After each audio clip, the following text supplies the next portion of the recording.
आयोजकों की ओर से आप सभी का स्वागत करती हूँ। जैसा कि आप सभी जानते हैं, प्रभा खेतान फाउंडेशन कला, साहित्य और संस्कृति के साथ ही महिला सशक्तिकरण के क्षेत्र में बहुत सारे आयोजन करता है। फाउंडेशन की गतिविधियाँ भारत और दुनिया भर के 40 से भी अधिक शहरों में लगातार चलती रहती हैं। कलम का ये आयोजन अपनी भाषा, अपने लोग की सोच को बढ़ावा देने वाली पहल से जुड़ा है। इस कार्यक्रम में हम नामचीन और नए लेखकों को उनके प्रशंसकों और पाठकों से सीधे जोड़ते हैं। इस कार्यक्रम के अलावा फाउंडेशन किताब, लफ्ज़, एक मुलाकात, सुर और साज, आखर जैसे आयोजन भी करता है।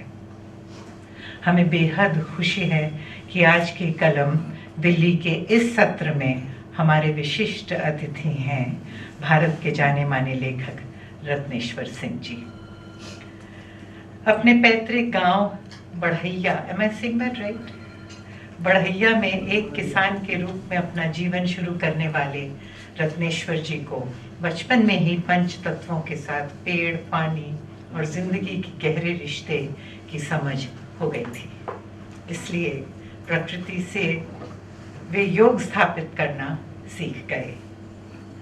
घंटों जंगलों में, नदियों के किनारे और एकांत में बैठकर उनकी आवाज़ सुनते सुनते ध्यान मग्न रहते। आपने 1988 में नवभारत नागपुर से पत्रकारिता की शुरुआत की। आपने स्टार वन पर मानो या ना मानो का स्क्रिप्ट लेखन किया। साथ ही मशहूर फिल्म निर्देशक प्रकाश झा के नेतृत्व में मौर्य टीवी के डिप्टी एडिटर भी रहे। आपने अब तक 22 महत्वपूर्ण पुस्तकें लिखी हैं, जिनमें जीत का जादू, मीडिया लाइफ, लेफ्टिनेंट हडसन, सिमड़ सफ़ेद, रेखना मेरी जान, एक लड़की पानी पानी, महायुग उपन्यास त्रयी, सफल हिंदी निबंध आदि प्रमुख हैं। पत्रकारिता साहित्य के लिए इन्हें प्रकाशन विभाग, सूचना एवं प्रसारण मंत्रालय, भारत सरकार द्वारा 1979 के लिए भारतेंदु हरिश्चंद्र पुरस्कार प्रदान किया गया। ताली तो होनी चाहिए। आज के सत्र में आपसे संवाद का दायित्व अंशु मेहरा, एहसास वुमन ऑफ मेरठ के जिम्मे है। One hand for Anshu. तो आइए रत्नेश्वर जी और अंशु। तो ऐसे ही जब मुझे श्री रत्नेश्वर जी से वार्ता करने का प्रस्ताव आया तो मैंने शोध प्रारंभ किया और सबसे पहले जो बात सामने आई वो थी इनकी striking personality with his salt and paper है, और फिर इनकी पर्सनालिटी का गहराव और ठहराव सामने आया। और फिर जब मैं आगे रिसर्च करती रही तो यही गहराव और ठहराव इनकी राइटिंग में भी उभर कर आया। ज्यों-ज्यों शोध बढ़ता गया, श्री रत्नेश्वर जी की लाइफ एंड वर्क के बहुत से पहलू नज़र आए। इन्हें बचपन से ही कहानी कहने का शौक था और बहुत कम उम्र में ही इन्हें स्टोरी मास्टर का खिताब मिल गया था। इसके बाद अगर हम देखें, इनकी विशेषता ये है कि इन्होंने एक नया जॉनर क्रिएट किया है जिसमें हिंदी लेखन में, जिसमें पर्यावरण के को सेंट्रल थीम लेकर उपन्यास लिख डाली है इन्होंने। और आपको जानकर प्रसन्नता होगी, as per Times of India Shri Ratneshwar ji highest paid Indian author हैं, जिन्हें एक भारतीय पब्लिशिंग हाउस ने ये धनराशि दी है और ये राशि 1.77 करोड़ की है। तो चलिए श्री रत्नेश्वर जी से इनकी लाइफ जर्नी और इनके लेखन के बारे में इन्हीं से बात करते हैं। तो रत्नेश्वर जी, शुरू से शुरुआत करते हैं। आप अपने अर्ली लाइफ के बारे में बताइए कि ये स्टोरी मास्टर का खिताब कहाँ से आया? ये बड़ा रोचक प्रसंग है। मैं पटना के ही एक स्कूल में पढ़ता था, उसका नाम था सर गणेश दत्त पाटलिपुत्र स्कूल। तो उस दिन एक शिक्षक थे, नरसिंह सिंह नाम था उनका। उन्होंने कहा कि आज मैं बच्चों से कहानी सुनना चाहता हूँ, कौन कहानी सुनाएगा। तो मैंने हाथ उठाया और भी लोगों ने हाथ उठाया, तो एक आध को सुनवाने के बाद मुझे भी मौका मिला कहानी सुनाने का। और मेरी कहानी पूरे क्लास को बहुत अच्छी लगी। हमारे जो टीचर थे, शिक्षक, उनको भी बहुत अच्छी लगी। और उसके बाद से एक सिलसिला शुरू हुआ ये कि वो अपने जिस क्लास में पढ़ाने का मन उनका नहीं होता और कहानी सुनने का मन होता, तो उन्होंने एक नाम रख दिया कि जाओ 5th A में स्टोरी मास्टर है, उसको बुला कर ले आओ। और बच्चे सब भी जितने हमारे साथी थे, सीनियर्स थे, वो सब स्टोरी मास्टर के नाम से ही बुलाने लगे। और मैं पूरे स्कूल में इसी नाम से जाना जाने लगा। और जब भी उनको इच्छा होती वो दूसरे क्लास में बुलवाते, फिर दूसरे टीचर भी ऐसा करने लग गए कि हमको बुलवाते थे और कहानियां सुनाते थे। और ये जो कहानी सुनाने की जो प्रक्रिया शुरू हुई, इसके पीछे हमारे मुझसे बड़े भाई जो अब नहीं हैं, वो दरअसल हम लोग पूरे घर में जॉइंट फैमिली थी और 8 बच्चे थे, सभी हमसे बड़े थे और मैं सबसे छोटा था। तो रात में खाना के बाद आधे घंटे हम लोग बैठते थे, कोई उनका पाँव दबाता था, कोई इधर उधर बैठता था पलंग पे, और बोलते थे कि कुछ सबको सुनाना है। वो भी सुनाते थे और बच्चों से भी कहते थे कुछ सुनाने।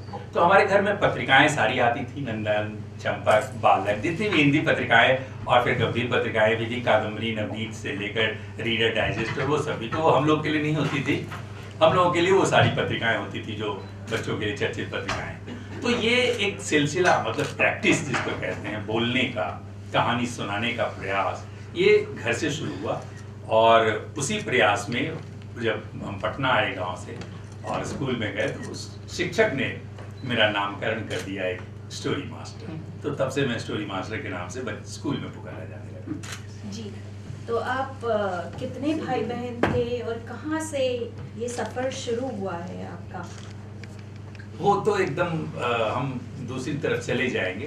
भाई तो हम 4 थे और वो सारे स्टेप ब्रदर्स थे हमारे जी। बाकी सब परिवार और है जी।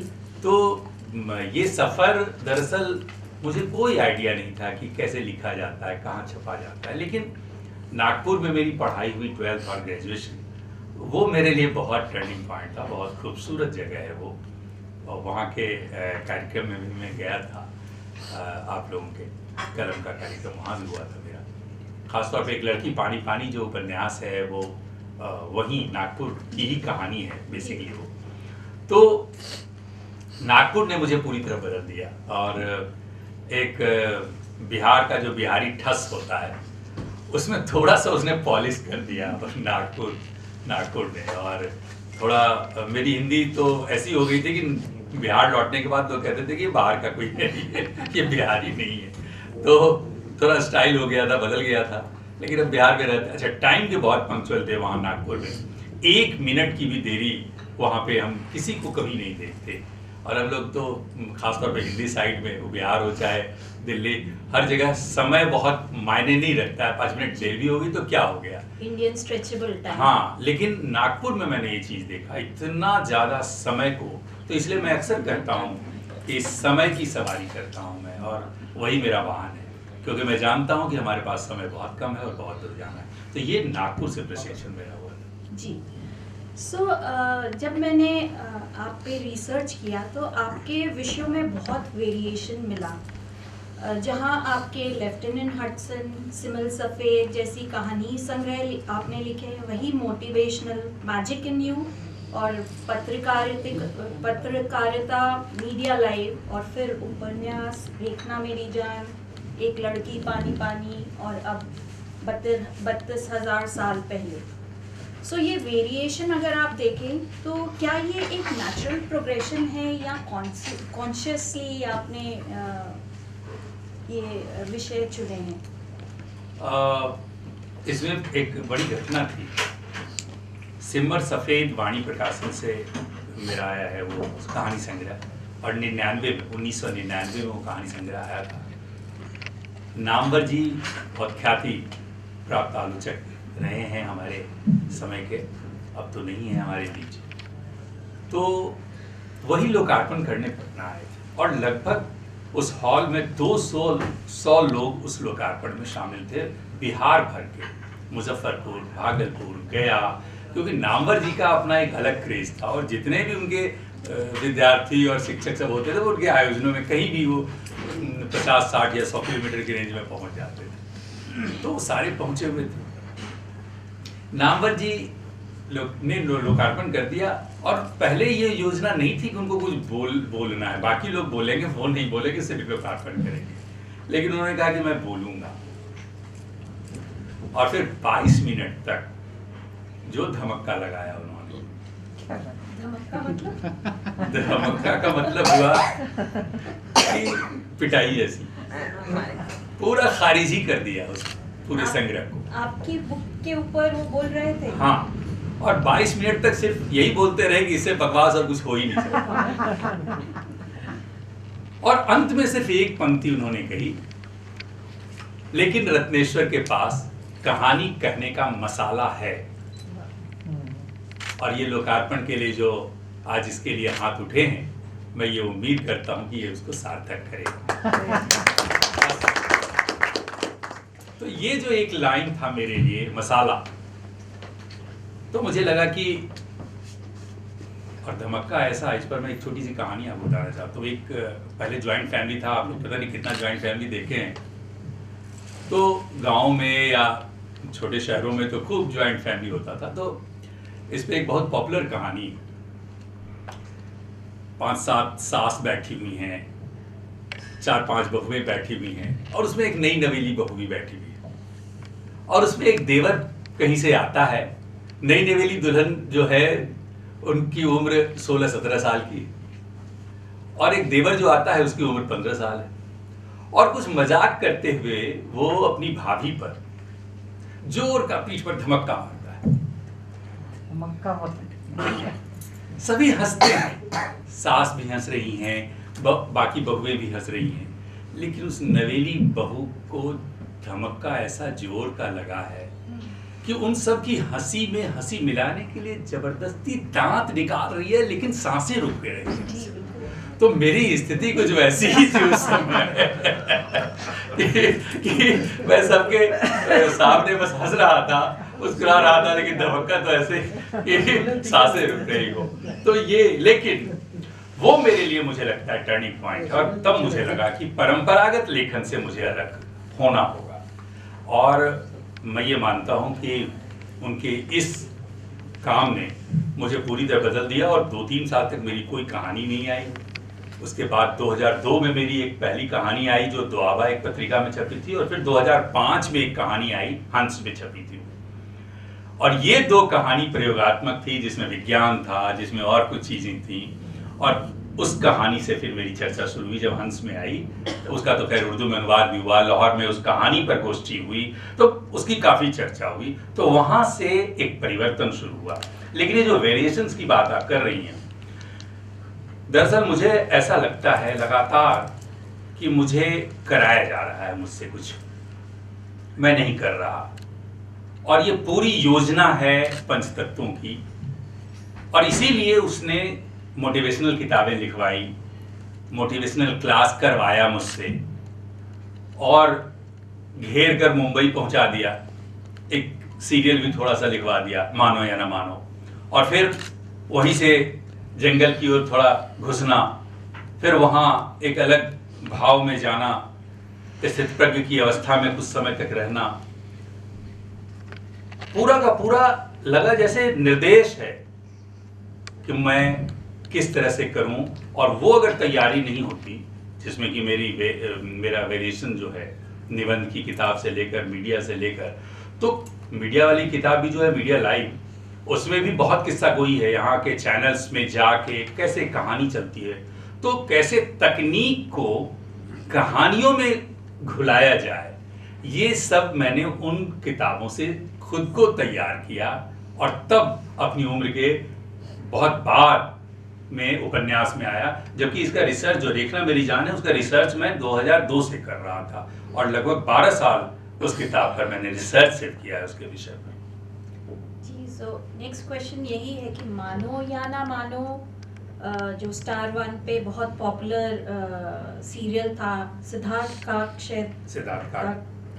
जी एंकर करते थे। नहीं, एंकर करते थे इरफान ओके। खान और सिद्धार्थ का प्रोड्यूसर थे। सो वहाँ तक आप कैसे पहुँचे, क्योंकि स्क्रिप्ट राइटिंग में आप कैसे आ गए? दरअसल पटना में ही एक नॉटर डेम कम्युनिकेशन सेंटर था जी। तो वहाँ पे मुझे मौका मिला मीडिया पढ़ाने का। तो मुझे कैमरा का कोई ज्ञान नहीं था, तो मुझे उसके लिए प्रशिक्षण दिया गया 22 दिनों का। और फिर उस प्रशिक्षण के बाद मैं तैयार हुआ और फिर मैं डीन के पद पर वहीं ज्वाइन किया और 3 साल वहाँ जब काम किया तो मेरी कोई योजना पहले से नहीं थी कि मैं फिल्म के लिए काम करूं।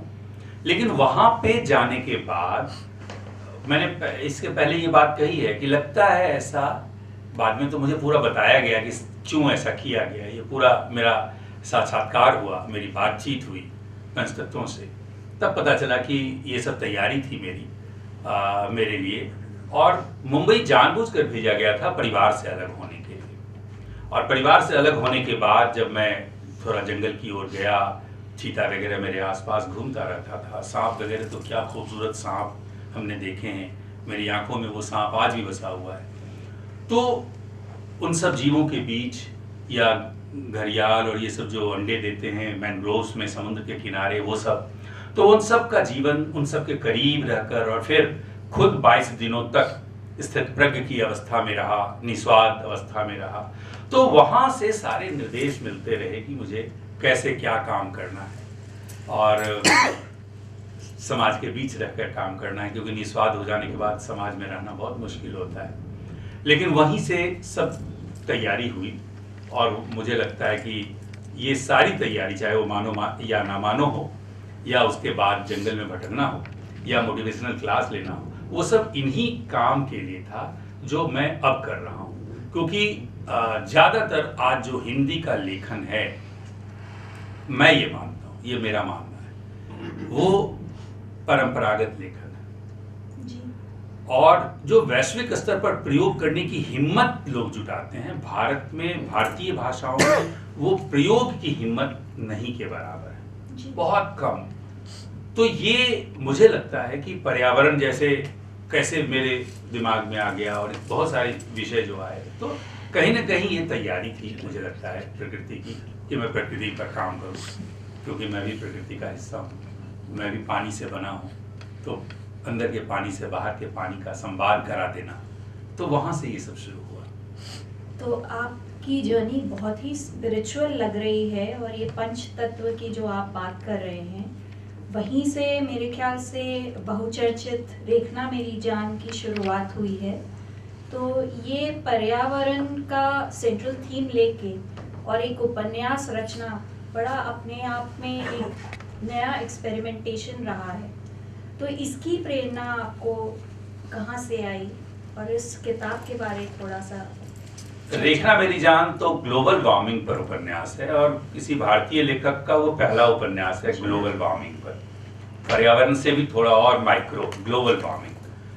और वो भविष्य की कहानी है कि भविष्य में जब और बर्फ पिघलेंगे, ग्लोबल वार्मिंग और बढ़ेगा, आज से 40 साल 45 साल बाद, तब कुछ और देश डूबना शुरू होंगे। अभी भी कुछ देश डूबने की कगार पर है, तो उसमें एक बांग्लादेश भी होगा और भारत का भी कुछ हिस्सा डूबेगा। और इस पर एक पत्रिका ने, इंडिया टुडे ने, एक कवर स्टोरी बनाई थी 2002 में, जिसपे कवर पे गेटवे ऑफ इंडिया 3 फीट पानी में डूबा हुआ उसने दिखाया था कवर पे। ये और एक्चुअल हाँ जी, कि ये भविष्य में ऐसा होने वाला है, वैज्ञानिकों का मानना है। तो वहां से मुझे ये क्लिक किया कि मुझे ग्लोबल वार्मिंग पर काम करना चाहिए। अगर दुनिया डूबेगी तो दुनिया के डूबने की कहानी क्या होगी। और जब मैंने जब रिसर्च करना शुरू किया तो मुझे ये पता चला कि भारत के आसपास जो देश हैं उसमें बांग्लादेश पहले डूबना शुरू होगा।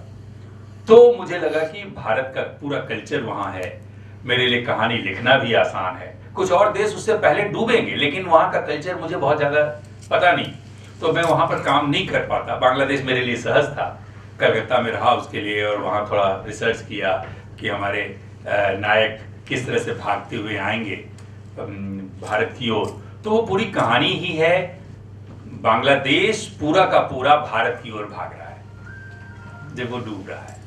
वो घर, वो इंश्योरेंस, वो बैंक, वो सारी सुरक्षा, वो घर जिसमें कितनी चीज़ें सजाई गई थी, सालों सालों आज़ादी से भी पहले की चीज़ें, कितने पशुओं के महलों में बहुत सारे महलनुमा जो घर हैं उसमें बहुत सारी, और वो सब वैसे ही छोड़कर बस खुद को बचा लेने के लिए, अपने देह को लेकर वह सब वहाँ से भाग रहे हैं। तो ग्लोबल वार्मिंग का वो एक दृश्य वहाँ से कि कैसे डूब रहा है और कैसे लोग छोड़कर सब कुछ भाग रहे हैं। और अंत में जब भारत में प्रवेश करता है नायक और नायिका, दोनों करते हैं, तो भारत के बॉर्डर पर रोक है और उसमें नायक को गोली लगती है और वो मरता है वहाँ।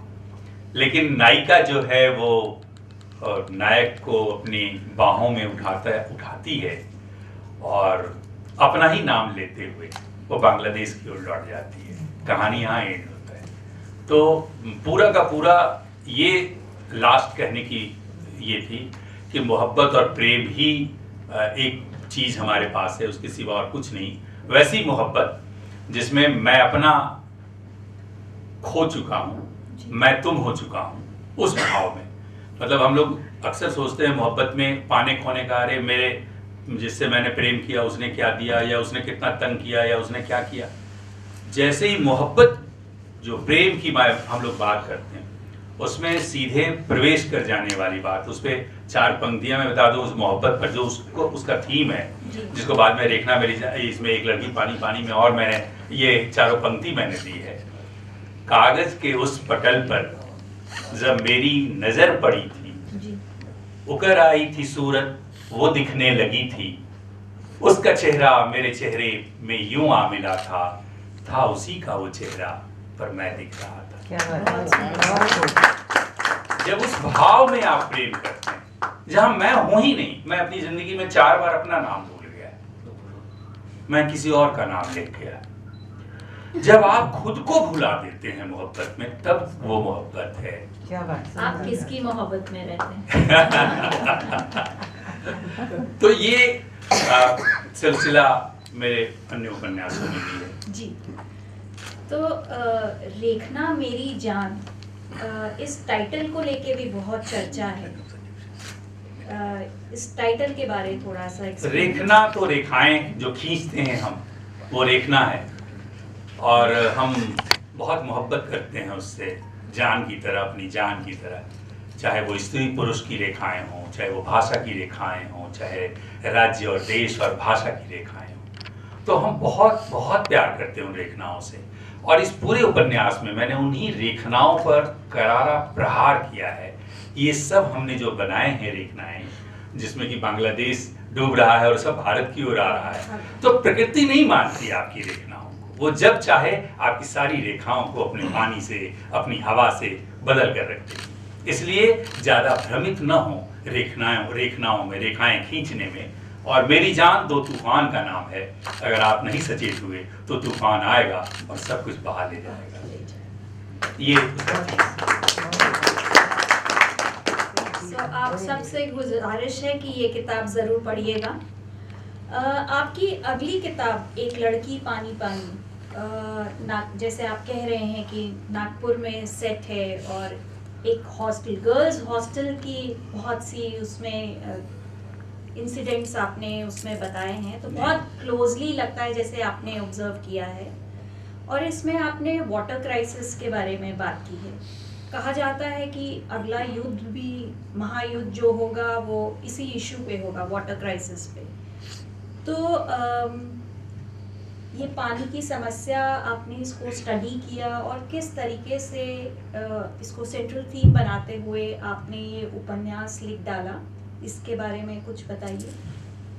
पानी के साथ साथ मतलब दो सेंट्रल थीम है उसमें, एक पानी है और उसके साथ जुड़ा हुआ है कि इस दुनिया को बचाने फिर कोई लड़की आने वाली है।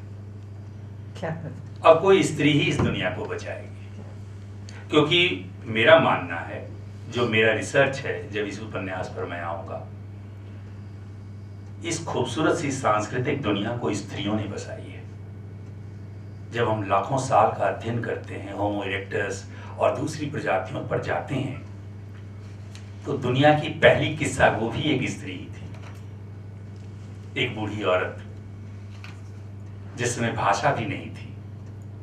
अपने इशारों से उन पशुओं की आवाज का नकल करते हुए, कुछ एक्ट करते हुए उसने अपनी बात कही थी। ये सब वैज्ञानिकों ने कही है, मैं नहीं कह रहा।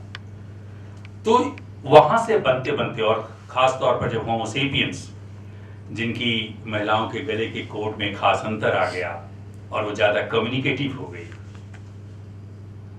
तो उसके बच्चे भी फिर ज्यादा कम्युनिकेटिव होने लगे और फिर वो धीरे धीरे होमो इरेक्टस और दूसरी प्रजातियों को खत्म करने में कामयाब हुए। तो ये जो खूबसूरत सी दुनिया है, सांस्कृतिक दुनिया, इसको पूरी तरह स्त्रियों ने बसाया है और वही कई बार खत्म होता है, डूबता है, नष्ट होता है, फिर उभर कर आता है और स्थितियां बदलती हैं, समय बदलता है, फिर हम सब भूल जाते हैं। जैसे हम बहुत कुछ भूलते हैं अपने जीवन के। बचपन में एक रिसर्च है, अमेरिकन रिसर्च, कि हर बच्चा दुनिया का ऑन एन एवरेज 40,000 बार गिरता है।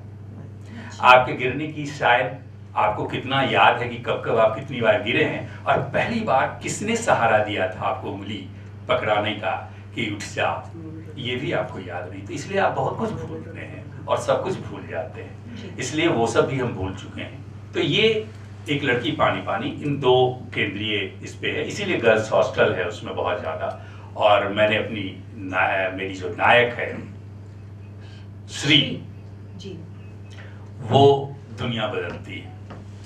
क्या बात। दरअसल मैं ये स्त्री विमर्श पर जितना भी लिखा जा रहा है, मैं बार बार उन सबसे अनुरोध कर रहा हूँ, लेखकों से, स्त्री लेखकों से भी, कि आपको कुछ अच्छे नायक खड़े करने होंगे। आपको सिर्फ पुरुषों से संघर्ष करती हुई कहानियां या उपन्यास नई पीढ़ी को कोई संदेश नहीं दे पा रही। वो कहानी उसको लगता है कि अब हमको संघर्ष करना चाहिए, अब हमको खड़े होना चाहिए। आप कहानी ले जाकर वहीं छोड़ दे रहे हैं। ऐसे नायक, ये देखो तुमको ऐसे बनना है जैसे पुरुषों ने तैयार किया, चाहे वो राम हो, चाहे कृष्ण हो, चाहे और अनेक नायक, चाहे वो गांधी हो, चाहे वो आइंस्टीन हो, चाहे वो न्यूटन हो। आपके पास भी नायक रहे हैं, लेकिन आपने नायक खड़े नहीं किए। जिस दिन आप अपने नायक खड़े करेंगे, नई पीढ़ी ये देखकर सीखेगी कि हमको ऐसा बनना चाहिए। फिर पुरुष से संघर्ष की स्थितियां ही खत्म हो जाती हैं। वहां तो सिर्फ नायक बनने की बात होती है, मुझे नायक बनना है। तो ये मैंने कोशिश की अपने उपन्यास में कि मैंने एक नायक खड़ा किया, एक ऐसी नायक जो इस पूरी दुनिया को बदलेगी। और वो कैसे बदलेगी, उसमें क्या क्या गुण होगा, किस तरह से वो श्रृंखल भी होगी, किस तरह से वो सब कुछ फेंकेगी उठा के। और फिर क्योंकि जब आप एक कदम भी बढ़ाते हैं तो बहुत सारी चीजों को छोड़ते हैं और फिर आगे बढ़ते हैं, तो वैसे ही बहुत सारी परंपराओं को तोड़ना भी होगा। क्योंकि परंपराओं को, इस पर एक छोटी सी बात और जोड़ दूं मैं, राम पहले आते हैं और कृष्ण बाद में आते हैं। राम परंपरा के वाहक हैं, 12 गुण हैं उनमें। कृष्ण परंपरा को तोड़ते हैं, नई परंपरा गढ़ते हैं, 16 गुण हैं उनमें। तो परंपराएं तोड़ने के लिए जो व्यक्ति आगे बढ़ता है, उसके पास 16 कलाएं होती हैं और वही दुनिया बदलता है। तो इसलिए 16 कलाओं के साथ हमको आगे आना चाहिए और परंपराओं को जानना चाहिए। इसीलिए राम पहले आते हैं कि आप परंपरा जान लें, क्योंकि परंपरा जब तोड़ेंगे तो तोड़ने के बाद बनाना भी आपको है, सिर्फ उस श्रृंखल होने से काम नहीं चलेगा। तो इसलिए परंपराओं को तोड़कर नई परंपराएं गढ़ना, तो ये सब मैंने एक लड़की पानी पानी में किया अपने नायक के माध्यम से। उसने परंपराओं को तोड़ा और नई मर्यादा, नई परंपरा गढ़ी।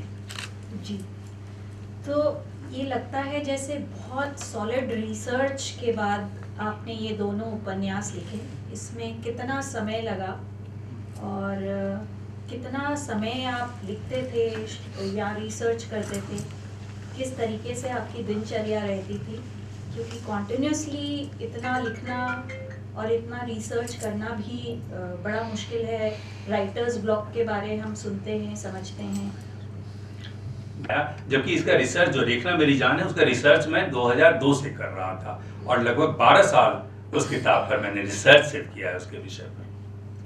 जी, सो नेक्स्ट क्वेश्चन यही है कि मानो या ना मानो, जो स्टार वन पे बहुत पॉपुलर सीरियल था सिद्धार्थ काक, सिद्धार्थ काक जी एंकर करते थे। नहीं, एंकर करते थे इरफान ओके। खान और सिद्धार्थ काक प्रोड्यूसर थे। सो वहाँ तक आप कैसे पहुँचे? क्योंकि स्क्रिप्ट राइटिंग में आप कैसे आ गए? दरअसल पटना में ही एक नॉटर डेम कम्युनिकेशन सेंटर था जी।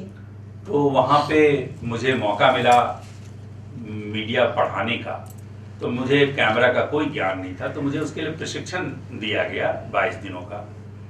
और फिर उस प्रशिक्षण के बाद मैं तैयार हुआ और फिर मैं डीन के पद पर वहीं ज्वाइन किया और 3 साल वहाँ जब काम किया तो मेरी कोई योजना पहले से नहीं थी कि मैं फिल्म के लिए काम करूं। लेकिन वहाँ पे जाने के बाद मैंने इसके पहले ये बात कही है कि लगता है ऐसा, बाद में तो मुझे पूरा बताया गया कि क्यों ऐसा किया गया। ये पूरा मेरा साक्षात्कार हुआ, मेरी बातचीत हुई पंचतत्वों से, तब पता चला कि ये सब तैयारी थी मेरे लिए। और मुंबई जानबूझकर भेजा गया था परिवार से अलग होने के लिए। और परिवार से अलग होने के बाद जब मैं थोड़ा जंगल की ओर गया, चीता वगैरह मेरे आसपास घूमता रहता था, सांप वगैरह तो क्या खूबसूरत सांप हमने देखे हैं, मेरी आंखों में वो सांप आज भी बसा हुआ है। तो उन सब जीवों के बीच या घड़ियाल और ये सब जो अंडे देते हैं मैंग्रोव्स में समुद्र के किनारे, वो सब, तो उन सब का जीवन, उन सब के करीब रहकर और फिर खुद 22 दिनों तक स्थित प्रज्ञ की अवस्था में रहा, निस्वार्थ अवस्था में रहा। तो वहाँ से सारे निर्देश मिलते रहे कि मुझे कैसे क्या काम करना है और समाज के बीच रहकर काम करना है, क्योंकि निस्वार्थ हो जाने के बाद समाज में रहना बहुत मुश्किल होता है। लेकिन वहीं से सब तैयारी हुई और मुझे लगता है कि ये सारी तैयारी, चाहे वो मानो या ना मानो हो, या उसके बाद जंगल में भटकना हो, या मोटिवेशनल क्लास लेना हो, वो सब इन्हीं काम के लिए था जो मैं अब कर रहा हूँ। क्योंकि ज़्यादातर आज जो हिंदी का लेखन है, मैं ये मानता हूँ, ये मेरा मानना है, वो परंपरागत लेखन है। जी। और जो वैश्विक स्तर पर प्रयोग करने की हिम्मत लोग जुटाते हैं, भारत में भारतीय भाषाओं में वो प्रयोग की हिम्मत नहीं के बराबर है, बहुत कम। तो ये मुझे लगता है कि पर्यावरण जैसे कैसे मेरे दिमाग में आ गया और बहुत सारे विषय जो आए, तो कहीं ना कहीं ये तैयारी थी, मुझे लगता है प्रकृति की, कि मैं प्रकृति पर काम करूं, क्योंकि मैं भी प्रकृति का हिस्सा हूँ, मैं भी पानी से बना हूँ। तो अंदर के पानी से बाहर के पानी का संवाद करा देना, तो वहाँ से ये सब शुरू हुआ। तो आपकी जर्नी बहुत ही स्पिरिचुअल लग रही है और ये पंच तत्व की जो आप बात कर रहे हैं, वहीं से मेरे ख्याल से बहुचर्चित रेखना मेरी जान की शुरुआत हुई है। तो ये पर्यावरण का सेंट्रल थीम लेके और एक उपन्यास रचना बड़ा अपने आप में एक नया एक्सपेरिमेंटेशन रहा है। तो इसकी प्रेरणा आपको कहाँ से आई और इस किताब के बारे में थोड़ा सा? रेखना मेरी जान तो ग्लोबल वार्मिंग पर उपन्यास है और किसी भारतीय लेखक का वो पहला उपन्यास है ग्लोबल वार्मिंग पर, पर्यावरण से भी थोड़ा और माइक्रो, ग्लोबल वार्मिंग।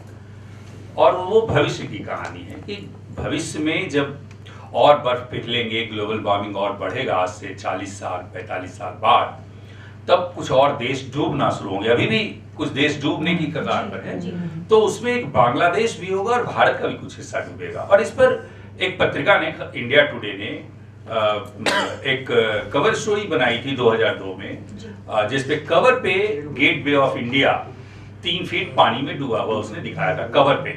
ये और एक्चुअल हाँ जी, कि ये भविष्य में ऐसा होने वाला है, वैज्ञानिकों का मानना है। तो वहां से मुझे ये क्लिक किया कि मुझे ग्लोबल वार्मिंग पर काम करना चाहिए। अगर दुनिया डूबेगी तो दुनिया के डूबने की कहानी क्या होगी।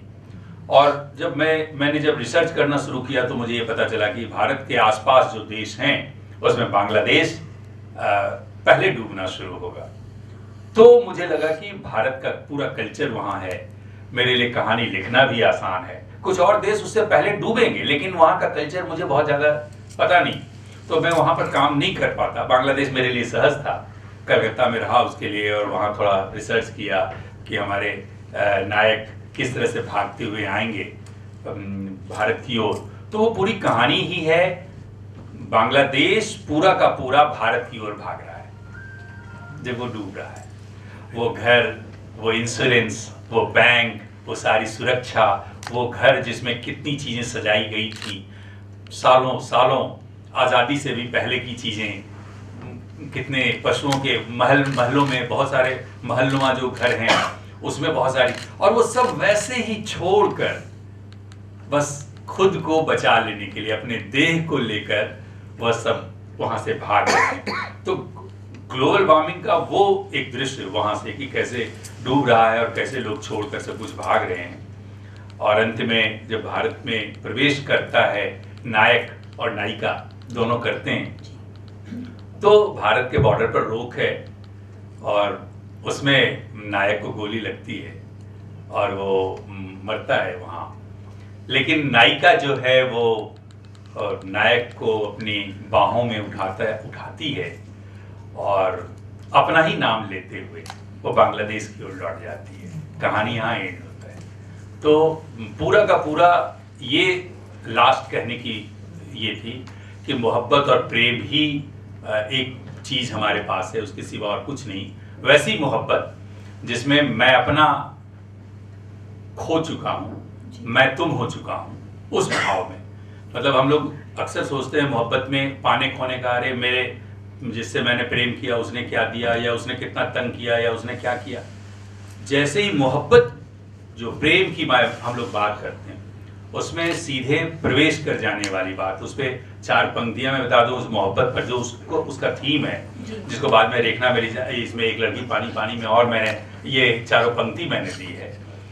कागज के उस पटल पर जब मेरी नजर पड़ी थी, उकर आई थी सूरत वो दिखने लगी थी, उसका चेहरा मेरे चेहरे में यूं आ मिला था उसी का वो चेहरा पर मैं दिख रहा था। जब उस भाव में आप प्रेम करते हैं जहां मैं हूं ही नहीं, मैं अपनी जिंदगी में 4 बार अपना नाम भूल गया, मैं किसी और का नाम लिख गया। जब आप खुद को भुला देते हैं मोहब्बत में, तब वो मोहब्बत है। क्या बात। आप किसकी मोहब्बत में रहते हैं? तो ये सिलसिला मेरे अन्य उपन्यासों में भी है जी। तो रेखना मेरी जान, इस टाइटल को लेके भी बहुत चर्चा है। इस टाइटल के बारे में थोड़ा सा रेखना तो रेखाएं जो खींचते हैं हम, वो रेखना है, और हम बहुत मोहब्बत करते हैं उससे, जान की तरह, अपनी जान की तरह। चाहे वो स्त्री पुरुष की रेखाएं हों, चाहे वो भाषा की रेखाएं हों, चाहे राज्य और देश और भाषा की रेखाएं हों, तो हम बहुत बहुत प्यार करते हैं उन रेखनाओं से। और इस पूरे उपन्यास में मैंने उन्हीं रेखनाओं पर करारा प्रहार किया है। ये सब हमने जो बनाए हैं रेखनाएं, जिसमें कि बांग्लादेश डूब रहा है और सब भारत की ओर आ रहा है, तो प्रकृति नहीं मानती आपकी रेखनाओं को। वो जब चाहे आपकी सारी रेखाओं को अपने पानी से, अपनी हवा से बदल कर रखती है। इसलिए ज़्यादा भ्रमित न हो रेखनाओं में, रेखाएं खींचने में। और मेरी जान 2 तूफान का नाम है। अगर आप नहीं सचेत हुए तो तूफान आएगा और सब कुछ बहा ले जाएगा। ये तो आप सबसे गुजारिश है कि ये किताब ज़रूर पढ़िएगा। आपकी अगली किताब एक लड़की पानी पानी, जैसे आप कह रहे हैं कि नागपुर में सेट है और एक हॉस्टल, गर्ल्स हॉस्टल की बहुत सी उसमें इंसिडेंट्स आपने उसमें बताए हैं, तो बहुत क्लोजली लगता है जैसे आपने ऑब्जर्व किया है। और इसमें आपने वाटर क्राइसिस के बारे में बात की है। कहा जाता है कि अगला युद्ध भी, महायुद्ध जो होगा वो इसी इशू पे होगा, वाटर क्राइसिस पे। तो ये पानी की समस्या, आपने इसको स्टडी किया और किस तरीके से इसको सेंट्रल थीम बनाते हुए आपने ये उपन्यास लिख डाला, इसके बारे में कुछ बताइए। पानी के साथ साथ मतलब दो सेंट्रल थीम है उसमें। एक पानी है और उसके साथ जुड़ा हुआ है कि इस दुनिया को बचाने फिर कोई लड़की आने वाली है, क्या अब कोई स्त्री ही इस दुनिया को बचाएगी। क्योंकि मेरा मानना है, जो मेरा रिसर्च है, जब इस उपन्यास पर मैं आऊंगा, इस खूबसूरत सी सांस्कृतिक दुनिया को स्त्रियों ने बसाई है। जब हम लाखों साल का अध्ययन करते हैं, होमो इरेक्टस और दूसरी प्रजातियों पर जाते हैं, तो दुनिया की पहली किस्सा वो भी एक स्त्री ही थी, एक बूढ़ी औरत जिसमें भाषा भी नहीं थी। अपने इशारों से उन पशुओं की आवाज का नकल करते हुए, कुछ एक्ट करते हुए उसने अपनी बात कही थी। ये सब वैज्ञानिकों ने कही है, मैं नहीं कर रहा। तो वहां से बनते बनते, और खास तौर पर जब होमो सेपियंस, जिनकी महिलाओं के गले के कोट में खास अंतर आ गया और वो ज्यादा कम्युनिकेटिव हो गई, तो उसके बच्चे भी फिर ज्यादा कम्युनिकेटिव होने लगे और फिर वो धीरे धीरे होमो इरेक्टस और दूसरी प्रजातियों को खत्म करने में कामयाब हुए। तो ये जो खूबसूरत सी दुनिया है, सांस्कृतिक दुनिया, इसको पूरी तरह स्त्रियों ने बसाया है और वही कई बार खत्म होता है, डूबता है, नष्ट होता है, फिर उभर कर आता है और स्थितियां बदलती हैं, समय बदलता है, फिर हम सब भूल जाते हैं। जैसे हम बहुत कुछ भूलते हैं अपने जीवन के। बचपन में एक रिसर्च है, अमेरिकन रिसर्च, कि हर बच्चा दुनिया का ऑन एन एवरेज 40,000 बार गिरता है। आपके गिरने की शायद आपको कितना याद है कि कब कब आप कितनी बार गिरे हैं और पहली बार किसने सहारा दिया था आपको उंगली पकड़ाने का कि उठ जा, ये भी आपको याद नहीं। तो इसलिए आप बहुत कुछ भूल रहे हैं और सब कुछ भूल जाते हैं, इसलिए वो सब भी हम भूल चुके हैं। तो ये एक लड़की पानी पानी, इन दो केंद्रीय इस पे है, इसीलिए गर्ल्स हॉस्टल है उसमें बहुत ज्यादा। और मैंने अपनी मेरी जो नायक है श्री जी, वो दुनिया बदलती है। क्या बात। दरअसल मैं ये स्त्री विमर्श पर जितना भी लिखा जा रहा है, मैं बार बार उन सबसे अनुरोध कर रहा हूँ, लेखकों से, स्त्री लेखकों से भी, कि आपको कुछ अच्छे नायक खड़े करने होंगे। आपको सिर्फ पुरुषों से संघर्ष करती हुई कहानियां या उपन्यास नई पीढ़ी को कोई संदेश नहीं दे पा रही। वो कहानी उसको लगता है कि अब हमको संघर्ष करना चाहिए, अब हमको खड़े होना चाहिए। आप कहानी ले जाकर वहीं छोड़ दे रहे हैं। ऐसे नायक, ये देखो तुमको ऐसे बनना है जैसे पुरुषों ने तैयार किया, चाहे वो राम हो, चाहे कृष्ण हो, चाहे और अनेक नायक, चाहे वो गांधी हो, चाहे वो आइंस्टीन हो, चाहे वो न्यूटन हो। आपके पास भी नायक रहे हैं, लेकिन आपने नायक खड़े नहीं किए। जिस दिन आप अपने नायक खड़े करेंगे, नई पीढ़ी ये देखकर सीखेगी कि हमको ऐसा बनना चाहिए। फिर पुरुष से संघर्ष की स्थितियां ही खत्म हो जाती हैं। वहां तो सिर्फ नायक बनने की बात होती है, मुझे नायक बनना है। तो ये मैंने कोशिश की अपने उपन्यास में कि मैंने एक नायक खड़ा किया, कि एक ऐसी नायक जो इस पूरी दुनिया को बदलेगी। और वो कैसे बदलेगी, उसमें क्या क्या गुण होगा, किस तरह से वो श्रृंखल भी होगी, किस तरह से वो सब कुछ फेंकेगी उठा के। और फिर क्योंकि जब आप एक कदम भी बढ़ाते हैं तो बहुत सारी चीजों को छोड़ते हैं और फिर आगे बढ़ते हैं, तो वैसे ही बहुत सारी परंपराओं को तोड़ना भी होगा। क्योंकि परंपराओं को, इस पर एक छोटी सी बात और जोड़ दूं मैं, राम पहले आते हैं और कृष्ण बाद में आते हैं। राम परंपरा के वाहक हैं, 12 गुण हैं उनमें। कृष्ण परंपरा को तोड़ते हैं, नई परंपरा गढ़ते हैं, 16 गुण हैं उनमें।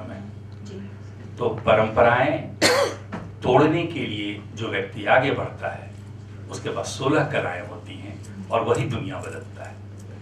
तो इसलिए 16 कलाओं के साथ हमको आगे आना चाहिए और परंपराओं को जानना चाहिए। इसीलिए राम पहले आते हैं कि आप परंपरा जान लें, क्योंकि परंपरा जब तोड़ेंगे तो तोड़ने के बाद बनाना भी आपको है।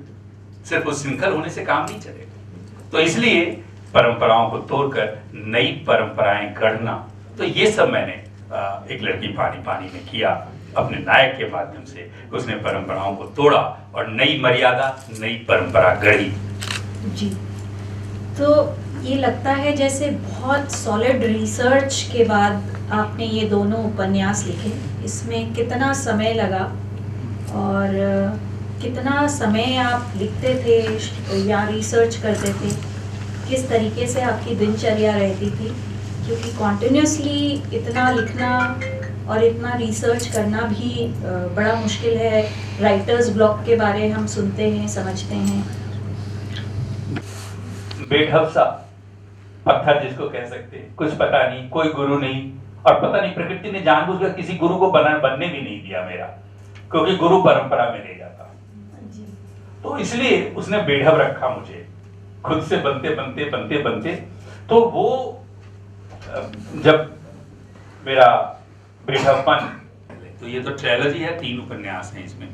तो 2012 में इसका रिसर्च मेरा शुरू हुआ और फिर ये 2022 में उपन्यास आप सबके सामने है। तो ये जो रिसर्च है, इसमें मेरा रिसर्च कई लेवल पर होता है। चारों वेद पढ़ गया मैं एक लड़की पानी पानी लिखने के लिए, और पुराणों में मैं ढूंढता रहा, तलाशता रहा कि कहां कहां पानी की कोई चर्चा है। ब्रह्मांड में किन किन ग्रहों में पानी है, कितना बर्फ है, कितने फीट तक बर्फ है। तो उस साइंस में गया, उस साइंस का अध्ययन किया, पूरे ब्रह्मांड का कौन कौन से ग्रह में पानी है या बर्फ है जिसमें जीवन होने की संभावना है। वो एक रिसर्च था। अब नायक बना रहा हूं एक लड़की और मैं हूं लड़का जी। तो भाई लड़की की जो संवेदनाएं हैं, उसकी बदमाशियां हैं, वो कैसे निकाल पाऊंगा। इसके लिए मेरे 2 साथियों ने जमकर मदद की और गर्ल्स हॉस्टल में घुसने का मौका मिला। पूरा देखा उनके कवर्ड तक खोल कर देखा, वो कैसे कवर्ड में कपड़े रखती है, कैसे सामान रखती है, कैसे वो सब सुबह में बदमाशियां करती है, बाथरूम वगैरह कैसे इस्तेमाल करती है। मतलब एक लड़की बनकर समझ लीजिए कि मैं स्त्री हो गया और बस उन चीजों को ऑब्जर्व करता रहा, देखता रहा, उनके मन के भाव को समझने का प्रयास करता रहा, और तब इस तरह का फिर उसमें रिसर्च है। फिर इतिहास में पानी का संघर्ष कैसा है, उसमें भी देखना मेरी जान में भी इस तरह का है। और एक लड़की पानी पानी की मैं बात कर रहा हूं अभी, कि कब कब पानी की वजह से बड़े बड़े संघर्ष हुए। इसके लिए मुझे पूरा इतिहास पढ़ना पड़ा। पानी के संघर्ष में भारत में 1770 सबसे भयावह था, जब उस समय कहा जाता है कि 20 लाख लोग मरे थे। 1770 की बात, मतलब पूरी आबादी ही समझिए खत्म होने के कगार पर। तो वैसे ही फिर 1870 और 1873 और फिर 1943 जो अंतिम, जिसमें कि पानी के साथ साथ अंग्रेजों का भी कुछ खेल था, हाँ, जिसमें अनाज को बंद कर दिया गया था। और बंगाल और बिहार का जो पूरा बॉर्डर था, सुबह जब लोग घर से निकलते थे तो उनकी गलियों में 5-7 लाशें ऐसे ही गिरी रहती थी। तो वो सब, तो पानी कितना इंपॉर्टेंट है और क्या हमने भविष्य की कोई तैयारी की है, फिर इसका रिसर्च। तो भारत क्या है, पूरी दुनिया क्या है, और 2025 बांग्लादेश 4थे स्थान पर होगा और भारत 28वें स्थान पर पानी की कमी वाले देशों में। हम बस रेड अलार्म में आ रहे हैं, 25 ज्यादा समय नहीं है, और हम कुछ भी उस पर सचेत नहीं हुए। कोई भी हमने काम अभी तक नहीं किया है। एक नल जल योजना है, इसने तो और तबाही मचा दी है। इतना पानी की बर्बादी है उसमें, पानी निकाल कर और चलाने की, क्योंकि हर घर नल योजना है, उसकी आप जो व्यवस्था है निकालने की, और फिर वो जो वेस्ट है, गांव में जाएं आप, कैसे उससे भैंसें धुई जा रही हैं, कैसे उससे दूसरे काम किए जा रहे हैं, कैसे खुला हुआ है नल, कोई उसमें नल लगाने वाला नहीं है। तो जो वेस्टेज है पानी का, वो देख के मतलब सिहर जाता हूं मैं कि हमने जो पॉलिसी लाई, हर घर, बहुत अच्छा लगता है सुनने में कि हम गरीब से गरीब घर में भी ये नल की योजना पहुंचा रहे हैं, लेकिन उसके कारण हमने 70% से भी अधिक, मेरा ये आकलन है, पानी का वेस्टेज बढ़ा दिया। इस वजह से पानी कैसे पहुंचे इसका और भी उपाय ढूंढा जा सकता था, लेकिन ये उपाय मुझे लगता है कि बहुत खतरनाक है, जबकि हम रेड अलार्म की तरफ हैं, 25 हमारे सामने है और पूरी दुनिया बहुत भयावह स्थिति में आने वाली है। तो ये सब रिसर्च, तो ये सारा रिसर्च मुझे लगभग सिर्फ एक लड़की पानी के लिए 8 साल का रिसर्च था मेरा। तो इस तरह से मेरा रिसर्च होता है कि हम ब्रह्मांड में भी जाते हैं। इसमें अभी तो इस पर हम आए ही नहीं है कि इसका रिसर्च क्या है, तो इस तरह से मैं रिसर्च करता हूँ। जी, तो आपकी लेटेस्ट बुक की अब बात करते हैं। 32,000 साल पहले, ये सितंबर में ही मेरे ख्याल से लॉन्च हुई है और फेसबुक पे इसका वीडियो भी देखा मैंने। गल्फ ऑफ गुजरात की गहराइयों में 32,000 साल पुराना हिमयुग में नगर होने का, एक सिविलाइजेशन होने का अनुमान है और इस बुक का सेंट्रल थीम वही है। और इसमें 2 स्टोरीज पैरेलल चल रही हैं। एक गनी एंड मिथ की स्टोरी है जो साइंटिस्ट हैं, और दूसरे महायुग के जो महा और युग। तो इसके बारे में थोड़ी सी चर्चा करते हैं। इसका सेंट्रल थीम है सर्वाइवल ऑफ द फिटेस्ट। किसी भी कीमत पर, चाहे आप विचारधारा के नाम पर अपने आप को सरवाइव कराएं, चाहे आप पैसे के तरीके से कराएं, चाहे आप आंदोलनकारी बनकर कराएं, हर कीमत पर सर्वाइवल ही शुरू से आज तक सबसे इंपॉर्टेंट रहा है मनुष्य के लिए। और इसीलिए जो सेपियंस हैं, जो हम लोग, ये सबसे बड़े हत्यारे बने और इसने लगभग सारी दूसरी प्रजातियों को खत्म कर दिया। इरेक्टस को भी खत्म किया, दूसरे जीवों को भी खत्म किया इसने, मेमथ जैसे जीव, बड़े बड़े जीव को इसने खत्म कर दिया। तो ये पूरा जो इसका सेंट्रल थीम शुरू से अंत तक अगर आप पढ़ें तो शुरू होता है, मध्य होता है और अंत होता है कि हमें जीना है। ये इसकी बेसिक बात आती है शुरू में और अंत में भी, और बीच में आता है हमें प्रेम के साथ जीना है। तो ये जहां से कल्चर बनना शुरू हुआ, तो उसकी ये कहानी मूलतः इस थीम पे है।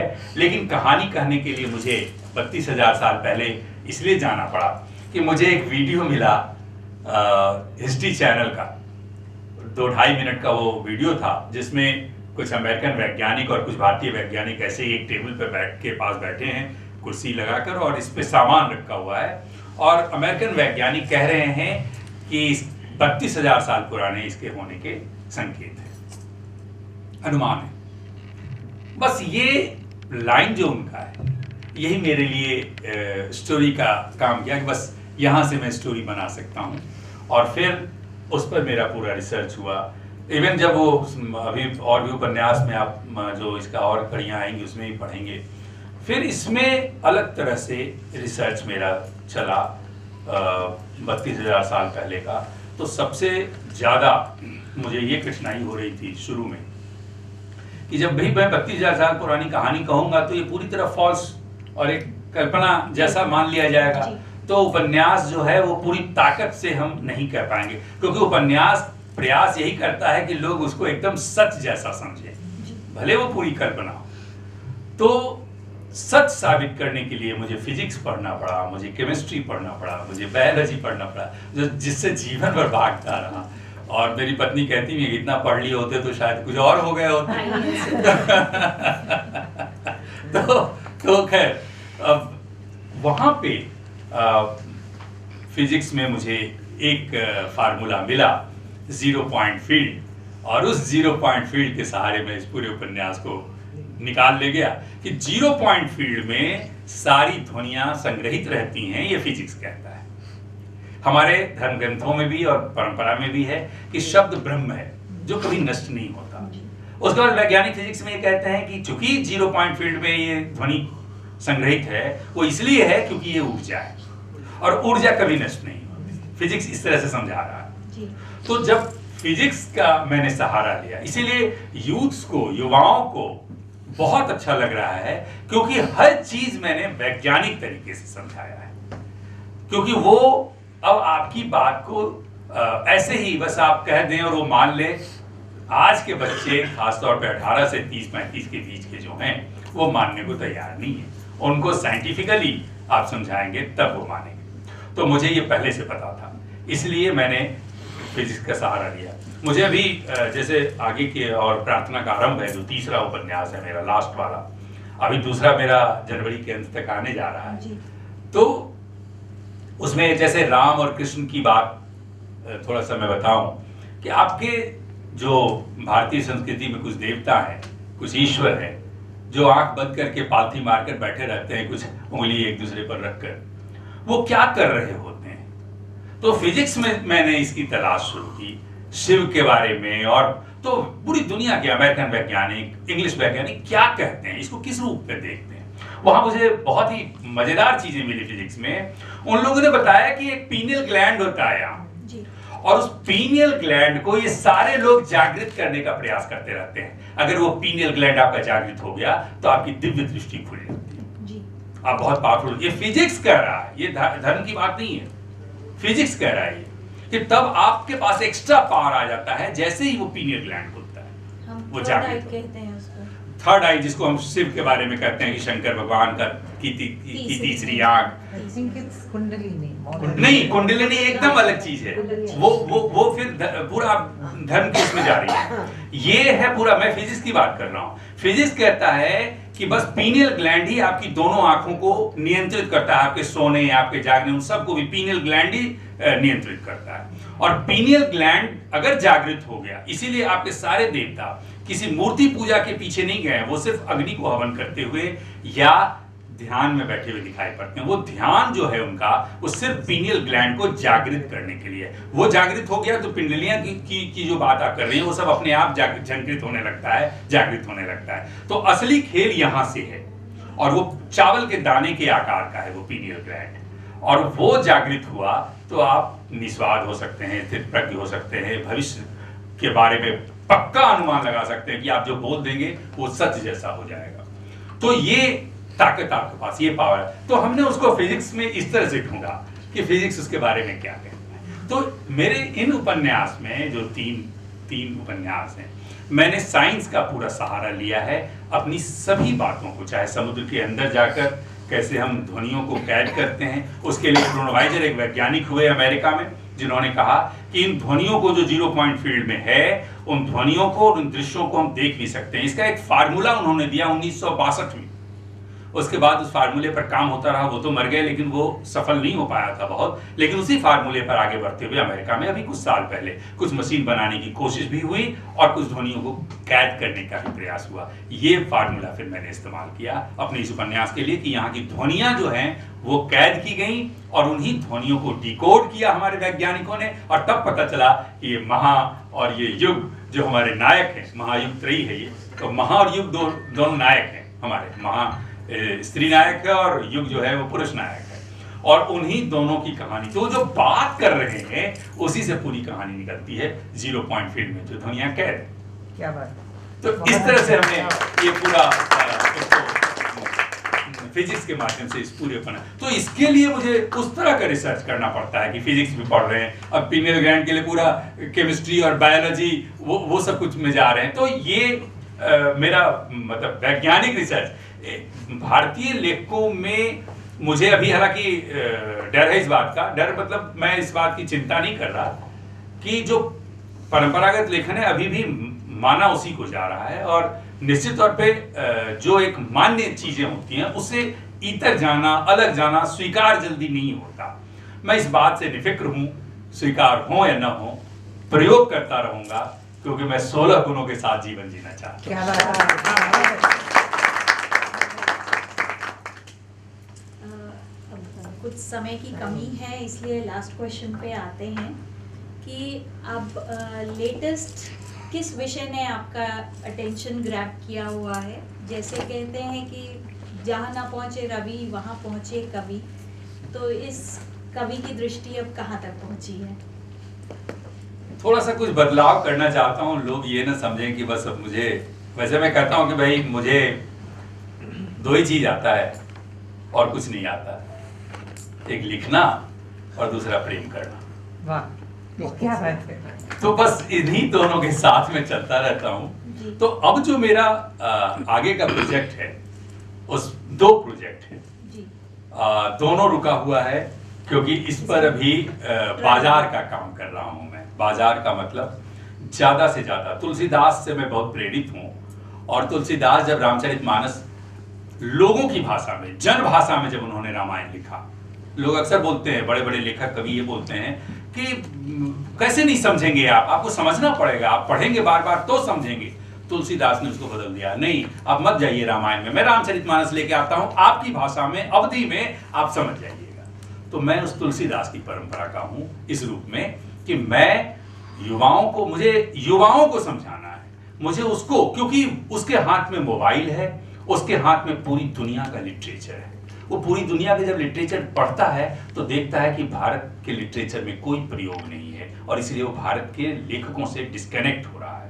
तो मुझे उनको पकड़ना था जो 30-35 तक हैं, 18 से 35 वाले, और फिर जो 1 वर्ष से लेकर 18 वर्ष वाले हैं, भविष्य में वो भी इसको पढ़ने में पीछे न रहें। तो मेरी तैयारी दरअसल 3-4 पीढ़ियों की है कि भविष्य में आने वाली जो पीढ़ियां हैं वो मेरी किताब पढ़े, इसलिए मैं इतना वैज्ञानिक हूं और वैज्ञानिक तरीके से पूरा प्रयोग करता हूं। तो इसलिए जो अब मैं करने जा रहा हूं वो एक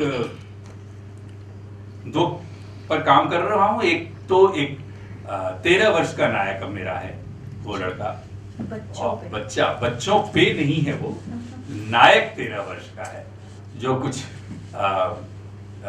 चित्र बनाता है और कुछ ध्वनियों में काम करता है।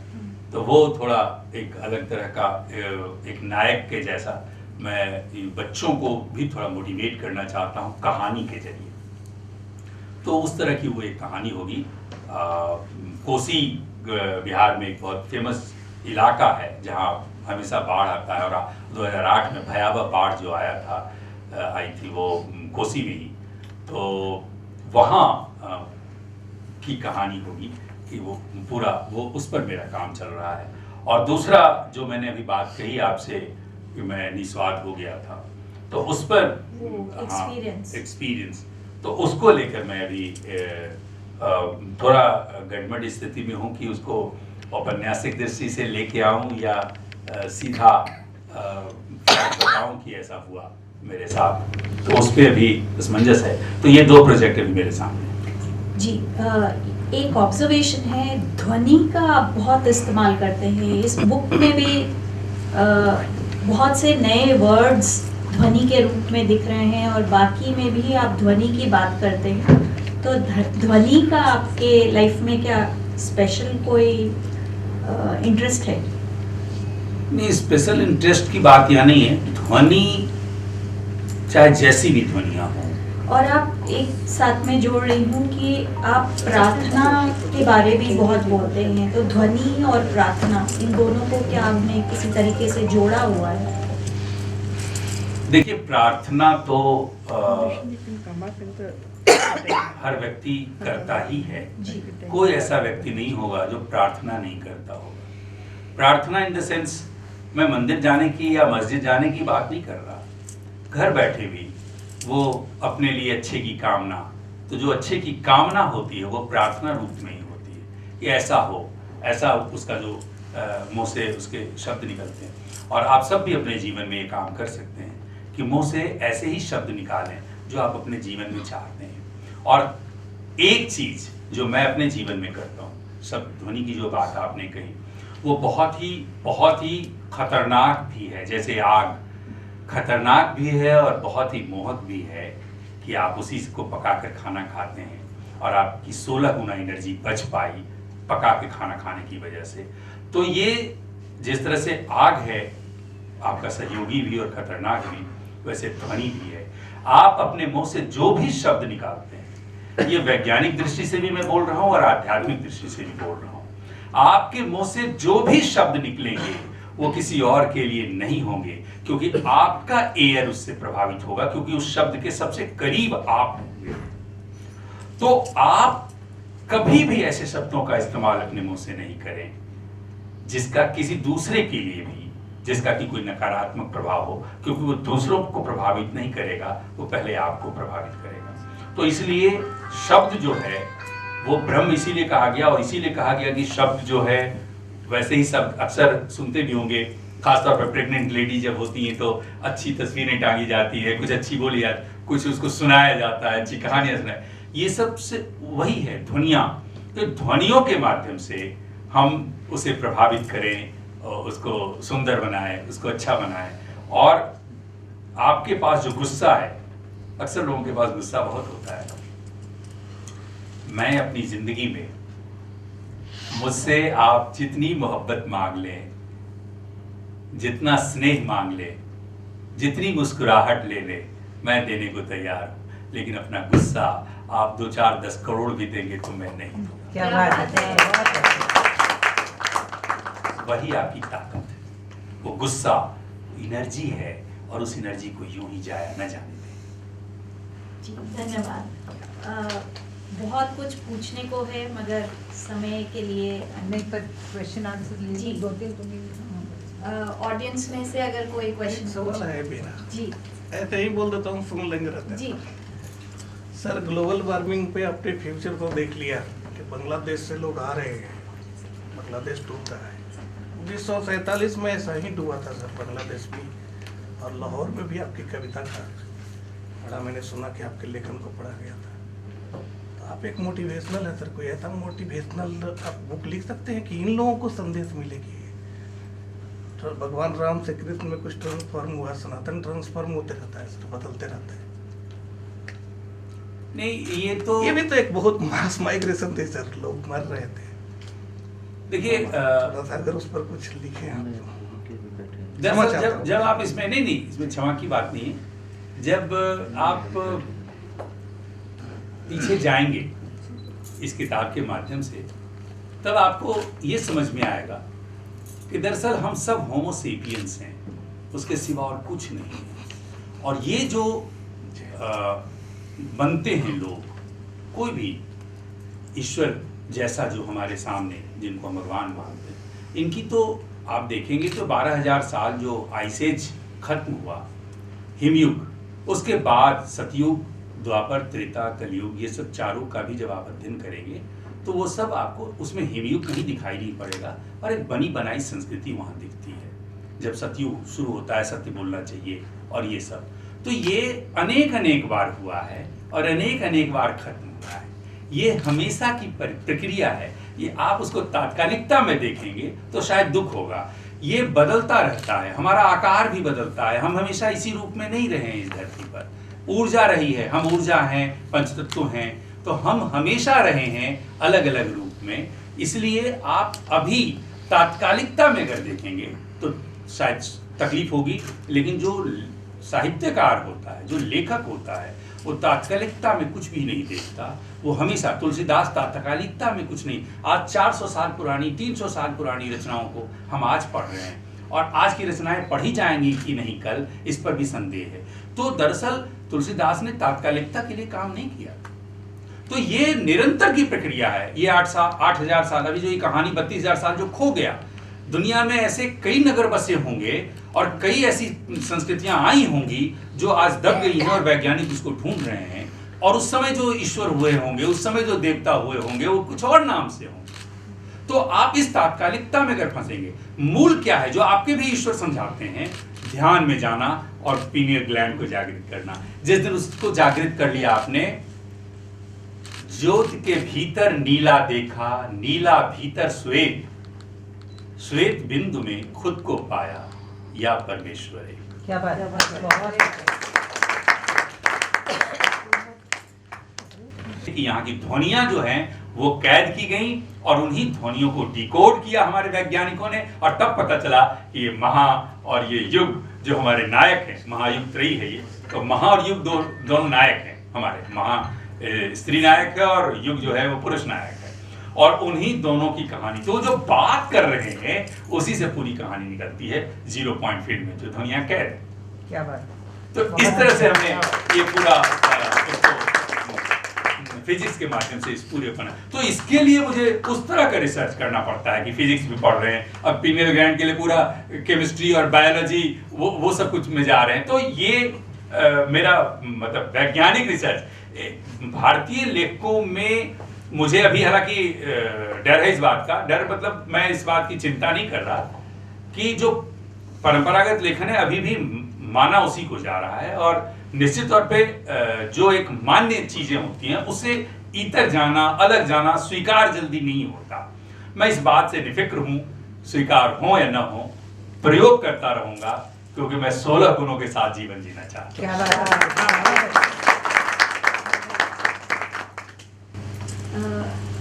कुछ समय की कमी है, इसलिए लास्ट क्वेश्चन पे आते हैं कि अब लेटेस्ट किस विषय ने आपका अटेंशन ग्रैब किया हुआ है? जैसे कहते हैं कि जहाँ ना पहुँचे रवि वहाँ पहुँचे कवि, तो इस कवि की दृष्टि अब कहाँ तक पहुँची है? थोड़ा सा कुछ बदलाव करना चाहता हूँ, लोग ये ना समझें कि बस अब मुझे, वैसे मैं कहता हूँ कि भाई मुझे 2 ही चीज आता है और कुछ नहीं आता, एक लिखना और दूसरा प्रेम करना। वाह, क्या बात है। तो बस इन्हीं दोनों के साथ में चलता रहता हूँ। तो अब जो मेरा आगे का प्रोजेक्ट है, उस 2 प्रोजेक्ट है, दोनों रुका हुआ है क्योंकि इस पर अभी बाजार का काम कर रहा हूं मैं। बाजार का मतलब ज्यादा से ज्यादा, तुलसीदास से मैं बहुत प्रेरित हूं, और तुलसीदास जब रामचरितमानस लोगों की भाषा में, जन भाषा में जब उन्होंने रामायण लिखा, लोग अक्सर बोलते हैं, बड़े बड़े लेखक कवि ये बोलते हैं कि कैसे नहीं समझेंगे आप, आपको समझना पड़ेगा, आप पढ़ेंगे बार बार तो समझेंगे। तुलसीदास ने उसको बदल दिया, नहीं आप मत जाइए रामायण में, मैं रामचरितमानस लेके आता हूं आपकी भाषा में, अवधि में, आप समझ जाइएगा। तो मैं उस तुलसीदास की परंपरा का हूं इस रूप में कि मैं युवाओं को, मुझे युवाओं को समझाना है, मुझे उसको, क्योंकि उसके हाथ में मोबाइल है, उसके हाथ में पूरी दुनिया का लिटरेचर है, वो पूरी दुनिया के जब लिटरेचर पढ़ता है तो देखता है कि भारत के लिटरेचर में कोई प्रयोग नहीं है, और इसलिए वो भारत के लेखकों से डिस्कनेक्ट हो रहा है। तो मुझे उनको पकड़ना था जो 30-35 तक हैं, 18 से 35 वाले, और फिर जो 1 वर्ष से लेकर 18 वर्ष वाले हैं, भविष्य में वो भी इसको पढ़ने में पीछे न रहें। तो मेरी तैयारी दरअसल 3-4 पीढ़ियों की है कि भविष्य में आने वाली जो पीढ़ियां हैं वो मेरी किताब पढ़े, इसलिए मैं इतना वैज्ञानिक हूं और वैज्ञानिक तरीके से पूरा प्रयोग करता हूं। तो इसलिए जो अब मैं करने जा रहा हूं वो एक 2 पर काम कर रहा हूं। एक तो एक 13 वर्ष का नायक अब मेरा है, वो लड़का, और बच्चों पे नहीं है, वो नायक 13 वर्ष का है जो कुछ चित्र बनाता है और कुछ ध्वनियों में काम करता है। तो वो थोड़ा एक अलग तरह का, एक नायक के जैसा मैं बच्चों को भी थोड़ा मोटिवेट करना चाहता हूँ कहानी के जरिए। तो उस तरह की वो एक कहानी होगी। कोसी बिहार में एक बहुत फेमस इलाका है जहाँ हमेशा बाढ़ आता है, और 2008 में भयावह बाढ़ जो आया था, आई थी वो कोसी में ही, तो वहाँ की कहानी होगी कि वो पूरा, वो उस पर मेरा काम चल रहा है। और दूसरा जो मैंने अभी बात कही आपसे कि मैं निस्वार्थ हो गया था, तो उस पर एक्सपीरियंस, तो उसको लेकर मैं अभी थोड़ा गड़बड़ स्थिति में हूँ कि उसको औपन्यासिक दृष्टि से लेके आऊँ या सीधा बताऊँ कि ऐसा हुआ मेरे साथ, तो उस पर अभी असमंजस है। तो ये 2 प्रोजेक्ट अभी मेरे सामने जी। एक ऑब्जर्वेशन है, ध्वनि का बहुत इस्तेमाल करते हैं इस बुक में भी। बहुत से नए वर्ड्स ध्वनि के रूप में दिख रहे हैं, और बाकी में भी आप ध्वनि की बात करते हैं।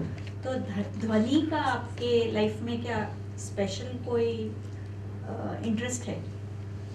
नहीं, स्पेशल इंटरेस्ट की बात यहाँ नहीं है। ध्वनि चाहे जैसी भी ध्वनियाँ हों, और आप एक साथ में जोड़ रही हूँ कि आप प्रार्थना के बारे में बहुत बोलते हैं, तो ध्वनि और प्रार्थना, इन दोनों को क्या आपने किसी तरीके से जोड़ा हुआ है? देखिए, प्रार्थना तो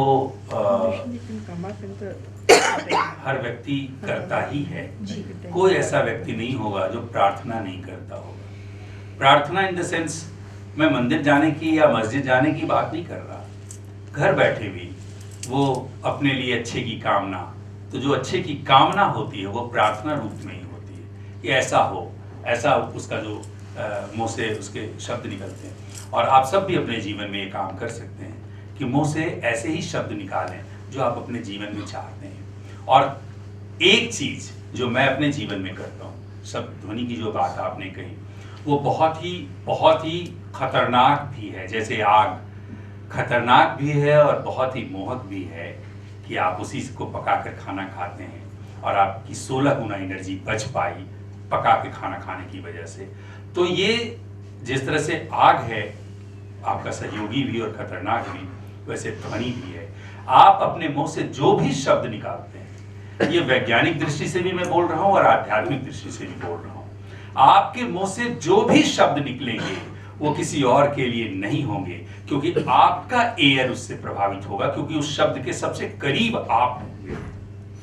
तो आप कभी भी ऐसे शब्दों का इस्तेमाल अपने मुंह से नहीं करें जिसका किसी दूसरे के लिए भी, जिसका कि कोई नकारात्मक प्रभाव हो, क्योंकि वो दूसरों को प्रभावित नहीं करेगा, वो पहले आपको प्रभावित करेगा। तो इसलिए शब्द जो है वो ब्रह्म इसीलिए कहा गया, और इसीलिए कहा गया कि शब्द जो है, वैसे ही शब्द अक्सर सुनते भी होंगे, खासतौर पर प्रेग्नेंट लेडी जब होती हैं तो अच्छी तस्वीरें टांगी जाती है, कुछ अच्छी बोली जाती, कुछ उसको सुनाया जाता है, अच्छी कहानियां सुनाए, ये सब से वही है ध्वनियाँ।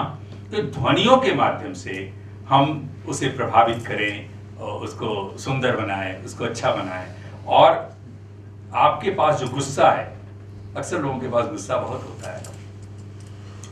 मैं अपनी जिंदगी में, मुझसे आप जितनी मोहब्बत मांग लें, जितना स्नेह मांग लें, जितनी मुस्कुराहट ले लें, मैं देने को तैयार हूं। लेकिन अपना गुस्सा आप 2, 4, 10 करोड़ भी देंगे तो मैं नहीं दूंगा। क्या बात है, वही आपकी ताकत है। वो गुस्सा एनर्जी है और उस एनर्जी को यूं ही जाया न जाने दें। जी धन्यवाद। बहुत कुछ पूछने को है मगर समय के लिए नहीं, पर क्वेश्चन आंसर जी। होते तो नहीं। ऑडियंस में से अगर कोई क्वेश्चन सवाल है मेरा, जी ऐसे ही बोल देता हूँ, सुन लेंगे रहते जी। सर, ग्लोबल वार्मिंग पे अपने फ्यूचर को देख लिया कि बांग्लादेश से लोग आ रहे हैं, बांग्लादेश डूबता है। 1947 में ऐसा ही डूबा था सर बांग्लादेश भी, और लाहौर में भी आपकी कविता का बड़ा मैंने सुना कि आपके लेखन को पढ़ा गया था। तो आप एक मोटिवेशनल है सर, कोई ऐसा मोटिवेशनल आप बुक लिख सकते हैं कि इन लोगों को संदेश मिलेगी। तो भगवान राम से कृष्ण में कुछ ट्रांसफॉर्म हुआ, सनातन ट्रांसफॉर्म होते रहता है सर, बदलते रहता है। नहीं, ये भी तो एक बहुत मास माइग्रेशन थी सर, लोग मर रहे थे। देखिए, थोड़ा सा अगर उस पर कुछ लिखे आप तो। दरअसल जब आप इसमें नहीं, इसमें क्षमा की बात नहीं है। जब आप पीछे जाएंगे इस किताब के माध्यम से, तब आपको ये समझ में आएगा कि दरअसल हम सब होमो सेपियंस हैं, उसके सिवा और कुछ नहीं है। और ये जो बनते हैं लोग, कोई भी ईश्वर जैसा जो हमारे सामने, जिनको हम भगवान मानते हैं, इनकी तो आप देखेंगे तो 12,000 साल जो आइस एज खत्म हुआ, हिमयुग, उसके बाद सतयुग, द्वापर, त्रेता, कलयुग, ये सब चारों का भी जब आप अध्ययन करेंगे तो वो सब आपको, उसमें हिमयुग कहीं दिखाई नहीं पड़ेगा और एक बनी बनाई संस्कृति वहाँ दिखती है। जब सतयुग शुरू होता है, सत्य बोलना चाहिए और ये सब, तो ये अनेक बार हुआ है और अनेक बार खत्म हुआ है। ये हमेशा की प्रक्रिया है। ये आप उसको तात्कालिकता में देखेंगे तो शायद दुख होगा। ये बदलता रहता है, हमारा आकार भी बदलता है। हम हमेशा इसी रूप में नहीं रहे हैं इस धरती पर। ऊर्जा रही है, हम ऊर्जा हैं, पंचतत्व हैं, तो हम हमेशा रहे हैं अलग अलग रूप में। इसलिए आप अभी तात्कालिकता में अगर देखेंगे तो शायद तकलीफ होगी, लेकिन जो साहित्यकार होता है, जो लेखक होता है, वो तात्कालिकता में कुछ भी नहीं देखता। वो हमेशा, तुलसीदास तात्कालिकता में कुछ नहीं, आज 400 साल पुरानी, 300 साल पुरानी रचनाओं को हम आज पढ़ रहे हैं और आज की रचनाएं पढ़ी जाएंगी कि नहीं कल, इस पर भी संदेह है। तो दरअसल तुलसीदास ने तात्कालिकता के लिए काम नहीं किया। तो ये निरंतर की प्रक्रिया है। ये 8,000 साल, अभी जो ये कहानी 32,000 साल जो खो गया, दुनिया में ऐसे कई नगर बसे होंगे और कई ऐसी संस्कृतियां आई होंगी जो आज दब गई हैं और वैज्ञानिक उसको ढूंढ रहे हैं। और उस समय जो ईश्वर हुए होंगे, उस समय जो देवता हुए होंगे, वो कुछ और नाम से होंगे। तो आप इस तात्कालिकता में अगर फंसेंगे, मूल क्या है जो आपके भी ईश्वर समझाते हैं, ध्यान में जाना और पीनियल ग्लैंड को जागृत करना। जिस दिन उसको जागृत कर लिया आपने, ज्योति के भीतर नीला देखा, नीला भीतर श्वेत, श्वेत बिंदु में खुद को पाया, या परमेश्वर है। क्या बात है, बहुत। एक सवाल रत्नेश्वर जी मैं आपसे करना चाहती हूँ। रहे और जिस किताब को भी आपने सोचा, जिस पे आप काम कर रहे थे, उसने उस अनुभव को आपने खुद जिया। मेरा सवाल थोड़ा सा उससे हटके कि इतने बरसों की आपकी जो तपस्या है, इसमें आपको कभी कोई दिव्य अनुभव हुआ? अलौकिक दिव्य अनुभव जरूर हुआ होगा, तो बताइएगा उसके बारे में हमें। लेकिन ये लंबा हो जाएगा बहुत, छोटे में बताइए कुछ। एक मैजिक इन यू जो मेरी किताब है उसमें लिखा हुआ है, मैंने वो थोड़ा सा लिख दिया है। और वो दिव्य अनुभव मुझे हुआ, मैंने तो कह ही दिया अभी थोड़ी देर पहले कि मैं 22 दिन तक स्थिर प्रज्ञ की अवस्था में। स्थिर प्रज्ञ की अवस्था मतलब वो अवस्था जब आप जीवन मरण, यश अपयश, हानि लाभ, इन सब के बीच खड़े हो जाते हैं, जहाँ स्वाद भी बराबर हो जाता है नमक और चीनी का, और फिर मैं उस पोजीशन पर जाकर नृत्य करने लगता हूँ। एक अलग आनंद की अनुभूति होती है जो इस सांसारिक जीवन में किसी भी चीज में प्राप्त नहीं है। तो वो एक अलग अनुभूति है। अगर आप वहां तक पहुंच पाते हैं तब आप बहुत आनंदित रहते हैं, हर परिस्थिति में आनंदित रहते हैं। तो वो एक लंबा प्रसंग है और बहुत बड़ा प्रसंग है। तो क्या मैं ये कह सकती हूँ कि आपने अपने पीनियल ग्लैंड को एक्टिव कर लिया है? हाँ, वो हुआ है।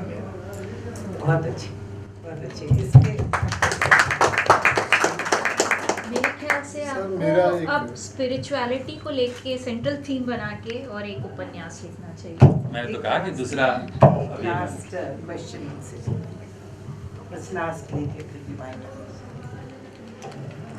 सर, सबसे पहले तो मैं आपको मल्टी डायमेंशनल फिगर के रूप में जानना चाहूँगा, और आपकी स्पिरिचुअलिटी के बारे में मुझे किसी तरह का कोई, क्योंकि मैं ये जानना चाहता हूँ कि सर आपने जो इतनी अध्ययन करी है वैज्ञानिक और हमारी सांस्कृतिक और उससे परे भी जा कर के, तो उसमें हम स्पिरिचुअलिटी के अंतर्गत भी आपने बहुत जागृति की मैं पूछा तो आपने बताया।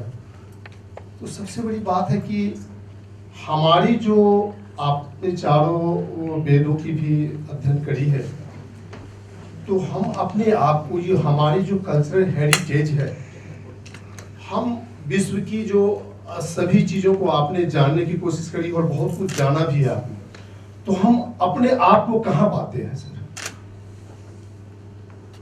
मैं समझ नहीं पाया आप क्या पूछना चाह रहे हैं। आपने जैसे साइंटिफिकली रिसर्च करी है जी।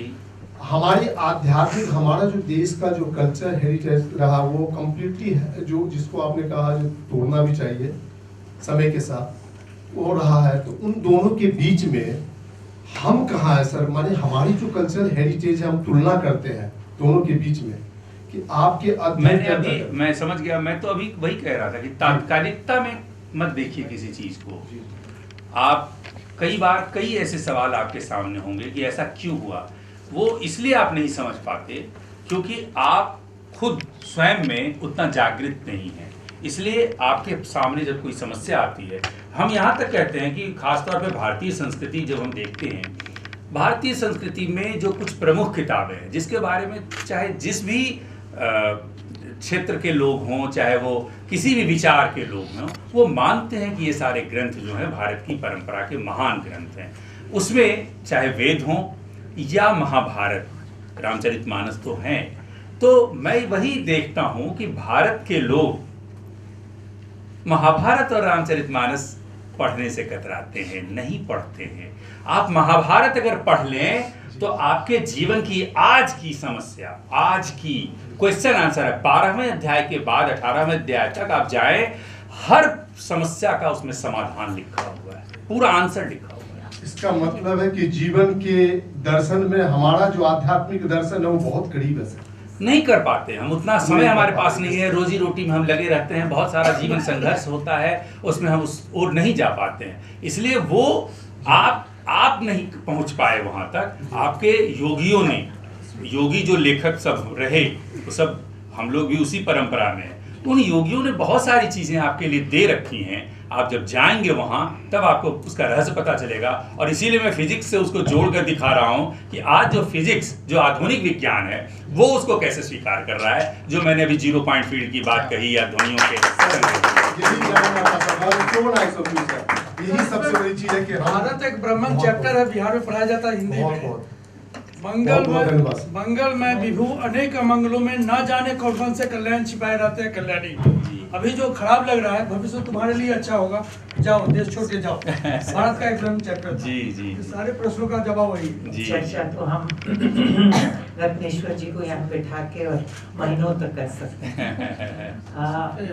प्रोग्राम खत्म करने के पहले अंशु जी की माता जी यहाँ हमारे साथ में हैं, उनको रिक्वेस्ट करूंगी कि आप आइए और विशिष्ट अतिथि को हमारा वो सुवेनियर दीजिएगा।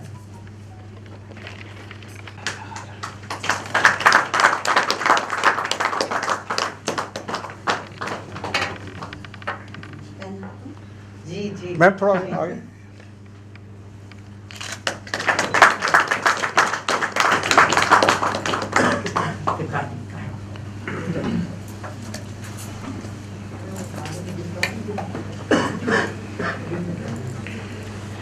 प्रभा खेतान फाउंडेशन, दिनेश नंदिनी दालमी फाउंडेशन और अपने सहयोगियों की ओर से मैं दिल्ली की एहसास उमन दीपाली भसीन आप सभी अतिथियों का हार्दिक आभार प्रकट करती हूँ। खासकर हमारे अतिथि श्री रत्नेश्वर सिंह जी और उनसे रोचक बातचीत कर हमारे इस शाम को यादगार बनाने वाली एहसास उमन अंशु मेहरा जी का। हम अपने प्रायोजक श्री सीमेंट, सहयोगी इंडिया इंटरनेशनल सेंटर और मीडिया पार्टनर दैनिक जागरण के भी आभारी हैं। अगले सत्र में आप सब से जल्दी ही मुलाकात होगी। बहुत बहुत धन्यवाद।